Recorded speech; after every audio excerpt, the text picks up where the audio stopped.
अभी आप सुन रहे हैं सुमन मलंगिया एंटरटेनमेंट को। डीजे सुमन मलंगिया।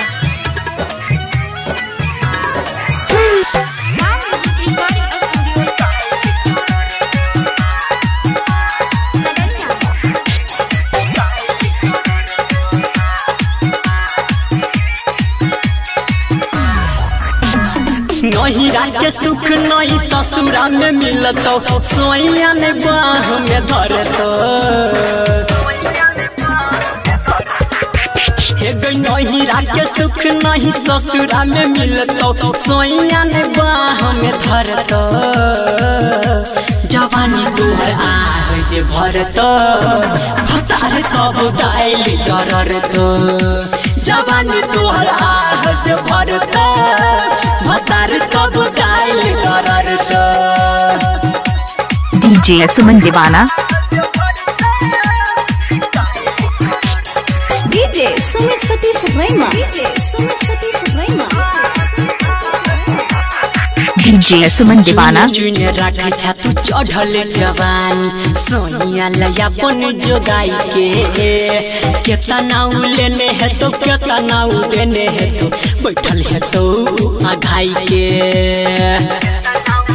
सुमन मलंगिया।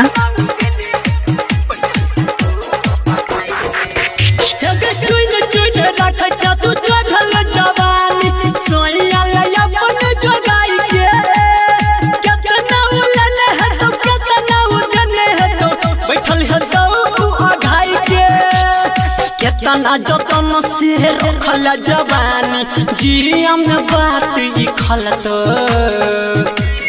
डीजे सुमन दीवाना।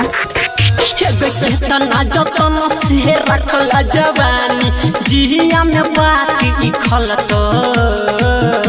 जवानी तोहर आह जे भरतो, भतार कब दाइल डरतो।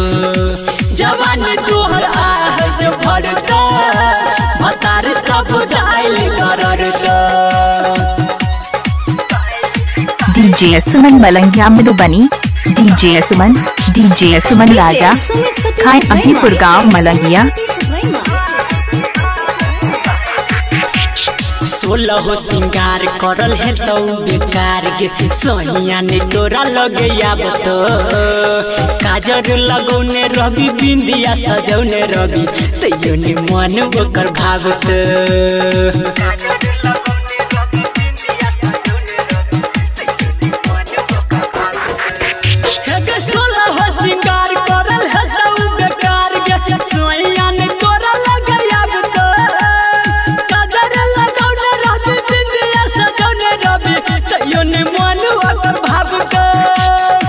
राइटर सूरज संदीप सुमन के, कब तोरा मन हे गई परत।